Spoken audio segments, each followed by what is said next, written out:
దేవునికి స్తోత్రములు. మీ అందరికీ నా వందనములు. ఈరోజు దేవుని వాగ్దానము. మమ్మల్ని ఎల్లప్పుడూ విజయోత్సవంతో ఊరేగించుచున్న దేవునికి స్తోత్రములు. 2 కొరింథీయులకు రాసిన పత్రిక 2వ అధ్యాయము 14వ వచనము. మహాపరిశుద్ధుడైన మన తండ్రి అయిన యెహోవా తన ప్రియకుమారుడైన యేసయ్య ద్వారా మనకిచ్చిన పాప క్షమాపణను బట్టి దేవునికి స్తోత్రములు తెలుపుకోవాలి. మరణంపై సాతానుపై జయం ఇచ్చినందుకు మనమందరం విజయోత్సవంతో ఊరేగించుచున్న దేవునికి స్తోత్రములు తెలుపుకోవాలి. లోకంపై, పాపంపై, అంధకార శక్తులపై జయమిచ్చిన మన యేసయ్యను బట్టి జయజెండాలు పట్టుకుని దేవునికి కృతజ్ఞతా స్తోత్రములు తెలపాలి.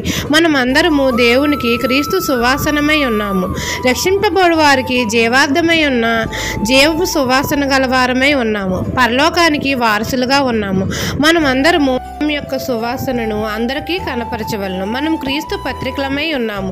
క్రీస్తును గూర్చిన సువార్తను నశించుచున్న వారికి తెలియజెప్పాలి. అప్పుడు తండ్రి మనకు ప్రతి పనిలో క్రీస్తు యేసు నామంలో విజయం కలుగజేస్తాడు. కాబట్టి విజయోత్సవంతో దేవునికి కృతజ్ఞతాస్తుతులు తెలపాలి. ఈ దిన వాగ్దానము మీ నా జీవితంలో నెరవేరాలని కోరుకుంటూ దేవుని సువార్త పరిచర్యలో మీ సహోదరి. ఆమెన్.